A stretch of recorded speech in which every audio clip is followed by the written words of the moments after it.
Evelyne Pagès.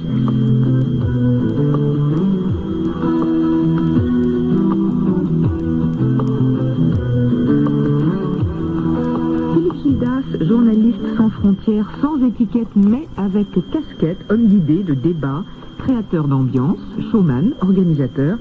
Philippe Gildas est un journaliste hors format et naturellement grand format. J'étais embauché dans cette maison un 24 décembre à 18h. J'ai pas osé dire à celui qui m'embauchait attention, vous me faites commencer à minuit ce soir, mais minuit c'est Noël, minuit c'est le réveillon. Moi j'ai un fils en plus, c'est la première fois que je vais le voir parce que j'arrivais du service militaire presque 24 mois. C'était Gildas. C'était Gildas. 9 mois, le 24 voilà. décembre. Alors ça, c'était le 24 décembre 1962, et tellement content de trouver ce boulot complémentaire de combat, j'ai dit oui. Eh ben oui, ça c'est une leçon pour ceux qui nous écoutent aujourd'hui. Le journalisme, c'est peut-être un sésame, mais il faut surtout ne jamais hésiter à y aller. Oui. Il faut avoir plusieurs fers au feu aussi. Mais ça a eu Combat oui, combat, oui. et RTL en même temps. Oui. Alors, combat et RTL en même temps, mais surtout, je suis venu ici en pensant que ça durerait pas très longtemps.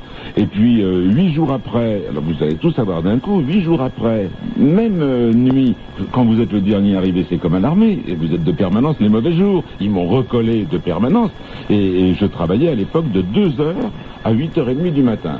2 heures, c'est une horreur, hein, quand même. Donc, je faisais combat jusqu'à 2h moins le quart, la nuit.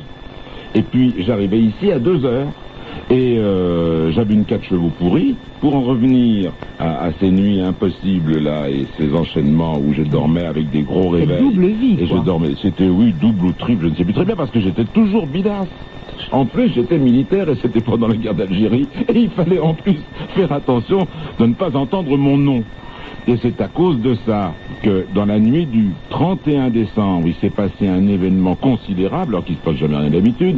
Il y a un Français qui a gagné la corrida de la Sao Paulo, mais il l'a gagné à 5h du matin. Or à 5h du matin, toute l'équipe de nuit avec moi était bourrée. Ils étaient vraiment perdus et la secrétaire n'était plus capable de taper et moi j'écrivais, j'étais illisible. Ils m'ont donc dit, tu vas à l'antenne.